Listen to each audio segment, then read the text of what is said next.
Fala cavalo, seja bem-vindo a mais um vídeo aqui em nosso canal. Eu sou o Gabá e hoje trago para vocês mais um vídeo sobre panturrilhas incríveis, panturrilhas ao extremo. No último episódio eu falei sobre o Eric Funkhaus, que tinha 60 centímetros de panturrilha, e hoje eu trago para vocês Mike Matarazzo com 51 centímetros de panturrilha, mas nem por ser menor é pior, também era um baita par de panturrilhas, uma panturrilha muito bonita e que foi um dos referenciais do seu shape, um dos destaques, né, do seu corpo.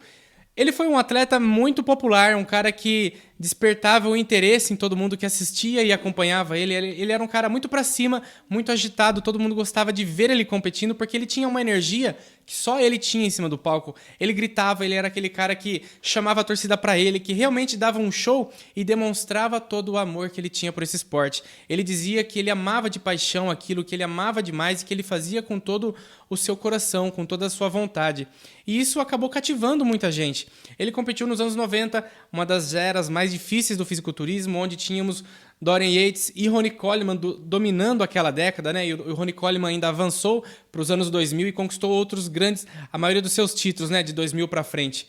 Mas ele teve apenas 2 vitórias na sua vida, que foi em 1989, quando ele venceu o que já nem existe mais, o Gold's Gym Classic, que foi a sua primeira competição, sua estreia, e logo na sequência ele competiu em 1991 no NPC USA, uma competição amadora, e que logo de cara ele pegou Chris Cormier e Flex Wheeler, que ainda estavam naquela época no amador e brigando pelo seu Procard. E nesse dia, o Mike Matarazzo saiu vencedor. Ele conquistou a categoria super pesados e venceu também, sem dificuldade alguma, a overall e conquistou o seu Procard. No mesmo ano ele já competiu no Mr. Olympia, mas como eu falei para vocês, nessa geração dele, como foi muito difícil, ele nunca obteve uma vitória como profissional. Imagine só então, pessoal, você conquistar o maior sonho da sua carreira, se tornar profissional e passar 10 anos praticamente e você não conseguir uma vitória sequer. O que te motivaria a continuar fazendo esse esporte?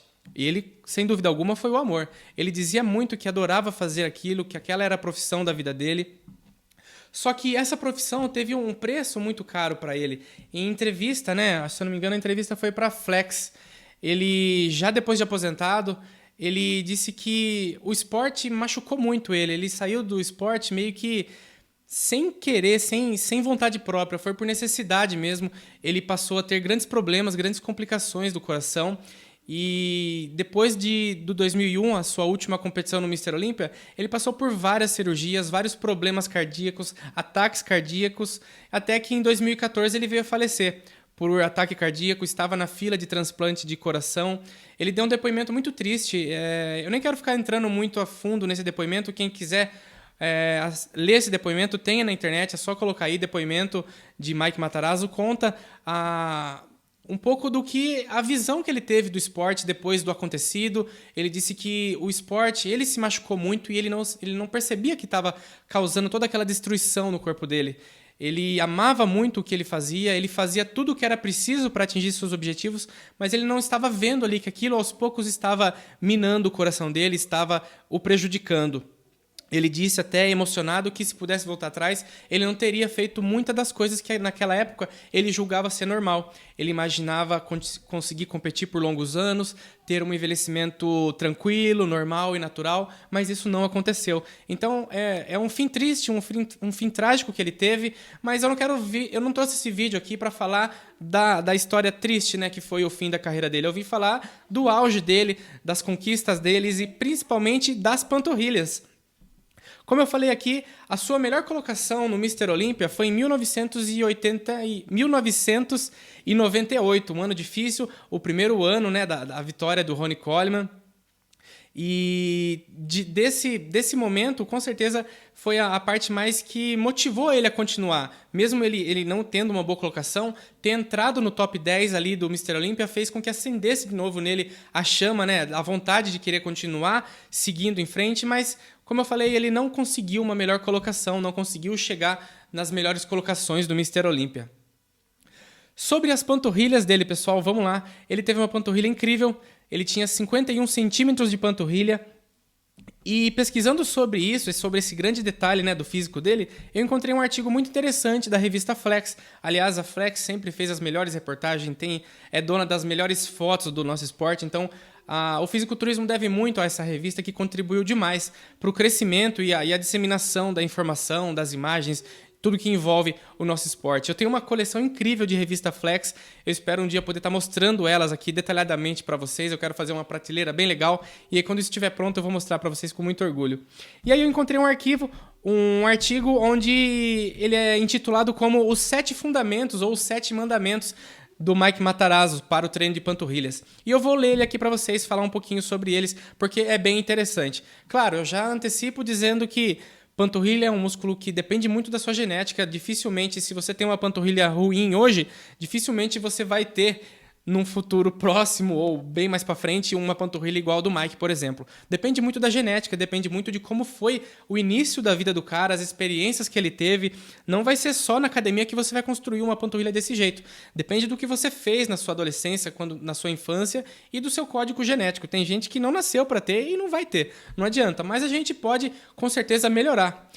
Mas vamos lá. Nos 7 fundamentos dele, começando aqui, ele fala no primeiro sobre a ponta dos dedos. Ele brinca dizendo que você tem que ficar numa ponta de bailarina na hora que você está fazendo o seu exercício, o seu treino de panturrilha. Você tem que realmente subir na ponta dos pés, ali no dedão dele, e fazer com que você atinja aquela contração de pico o tempo todo, em todas as suas repetições, em todas as suas séries. É essa contração de pico, essa ponta de pé que vai ajudar você a espremer mesmo ali o caldo da cana, fazer com que você sinta aquela ardência, aquela queimação mesmo. No segundo item, ele fala sobre amplitude de movimento. Como ele mencionou no primeiro sobre o pico, sobre o máximo, ele fala sobre a parte baixa. Você tem que atingir, quase que tocar o calcanhar no chão lá, atingir a profundidade total e também subir ao máximo. Então ele menciona que é importante você ter amplitude de movimento em todas as repetições, em todas as séries, em todo o seu treino de panturrilha. E isso é um princípio básico da musculação. A amplitude de movimento é importante em qualquer exercício. Para que você atinja o maior recrutamento de fibras, tem que ter um alongamento completo do exercício. Outro mandamento que também é geral da musculação é a carga. Muita gente treina a panturrilha com altas repetições e por isso não consegue utilizar grandes cargas.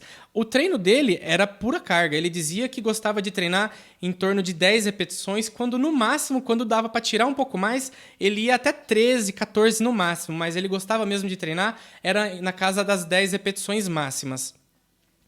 Então ele ajustava sempre a carga para que ele conseguisse fazer ali no limite, mas também mantendo a postura de movimento em todas as 10 repetições. Então é uma particularidade dele. Existem vários tipos de treinamento, mas ele mencionou que ele gostava muito de treinar com mais carga, assim como qualquer outro grupamento do seu corpo. No quarto mandamento, no quarto fundamento dele, ele fala sobre o controle. Não adianta você fazer 10, mas ficar petecando lá, subindo rapidão. Você vai fazer com que o tempo, a duração do exercício, seja muito curta. E a gente sabe que, indo um pouco para a parte teórica da coisa, que é importante você ter no mínimo uns 20 segundos de contração muscular na musculatura-alvo. Então, se você fizer apenas 10 repetições de panturrilha e bem rápido, você não vai atingir nem 10 segundos praticamente. Então, ele fala sobre o controle. Faça 10 bem pesadas, mas faça lentamente para que você consiga fazer por mais de 10, 15, quem sabe até 20 segundos de execução. Então, olha só o que ele tem falado. Tudo coisa que a gente já sabe que são os princípios de Joey Wader, os princípios da musculação antiga que é até hoje. Amplitude, carga e controle. Ele menciona isso logo no começo desses 7 fundamentos. E agora, uma coisa que é de muita sensatez ele ter mencionado, que é o descanso. Ele vem falando até a quarta aqui, apenas de dar pau nela. No quinto item, ele fala sobre o descanso. É importante você saber dosar também o nível de esforço. Ele deu, por exemplo, o trabalhador, a pessoa que trabalha 10, 12, 15 horas em pé, todos os dias, 5, 6, 7 dias na semana e ainda quer treinar panturrilha 3, 4 vezes por semana achando que isso vai estar ajudando. Ele disse que muito pelo contrário. A panturrilha, como é um músculo difícil de crescer, você tem que saber trabalhar ela, treinar ela intensamente, mas também dar o descanso necessário. Então ele fala que ele gostava de dar um descanso de 3 até 5 dias para a panturrilha para voltar a dar um estímulo forte de novo. Então, é interessante de se pensar, pessoal, quanto tempo de descanso você está dando para treinar a panturrilha novamente. E se você trabalha em pé, assim como eu dou aula em academia, fico em pé o dia todo. Eu sinto que no final do dia as minhas panturrilhas estão cansadas. E se eu deixar para treinar a panturrilha no final do dia, eu tenho certeza que não vai render muito. Então, é uma coisa que a gente tem que sempre estar pensando, adaptando o nosso treino com a nossa rotina semanal. Se você trabalha muito tempo em pé, não é mesmo necessário, não é mesmo interessante você treinar panturrilhas com uma frequência muito pouca, porque senão você não vai conseguir dar o máximo em cada seu treino. Então, pense nisso, o descanso é tão importante quanto dar pau nelas. E agora, no sexto item, ele fala sobre o momento ideal para treinar panturrilhas. Lógico, o leg day, é dia de treinar panturrilha também. Ele fala que você pode treinar em dias separados, mas o que ele mais gostava de fazer era de treinar a panturrilha logo após o treino de posteriores, porque ele dizia que a musculatura ali, a parte de trás da coxa dele, estava com uma irrigação de sangue muito grande, a perna inteira dele na parte posterior ficava com um pump, uma densidade muito grande por conta do estímulo que estava treinando. Então ali ele já emendava o treino de panturrilha após o treino de posteriores. E também, se a gente parar para pensar, quando a gente está fazendo uma flexora sentada, por exemplo, a gente sente muito a panturrilha também se enrijecer naquele momento ali, porque ela é um auxiliar, ela está ajudando o movimento a acontecer, porque ela se insere ali por trás do joelho. Então ela tem um pouco de ativação nesses exercícios. Então nada mais justo do que você já emendar a panturrilha depois do treino de posterior. Então é uma dica válida, uma coisa bem interessante a se pensar. E por último, mais uma coisa sensata que ele diz aqui, ó. Você ter sempre prudência, você tomar cuidado, evitar lesões. A panturrilha é um músculo que se estressa facilmente e com isso você pode estar rasgando ali alguma fibra, sofrendo alguma lesão. Então ele diz que é muito importante você respeitar o descanso e também a carga. Ele diz aqui no terceiro item para você treinar pesado, mas também você tem que dosar, saber qual é o limite de carga para aquelas suas 10 repetições. Então, eu gostei muito desses 7 mandamentos. Ele faz a gente relembrar de tudo que é importante na musculação: amplitude, carga, controle, descanso, e ele diz que sempre aplicou isso no seu treinamento. Mas por falar em treinamento, qual era o seu treinamento? No relato que tem aqui, é claro que isso é um relato, é um momento, é um fragmento. Pode ser que ele tenha feito isso em 1991, ou pode ser que ele tenha feito isso no final da sua carreira, ou pode ter mudado várias vezes ao longo da sua carreira. Mas aqui, o que ele quis deixar para a Flex foi o seguinte roteiro básico de treinamento: panturrilhas em pé. Ele fazia 4 de 10, 4 de 13, que é na máquina, né? No Gêmeos máquina. Panturrilha sentado, que é o banco sólio, ele fazia mesma coisa, 4 de 10 a 12. E também ele fazia panturrilha no leg press, aquele tradicional, pernas estendidas, fazendo um movimento bem completo. O leg press é interessante porque você consegue deixar o movimento ficar bem alongado, você deixa a plataforma te levar lá para trás mesmo, você consegue um alongamento muito bom.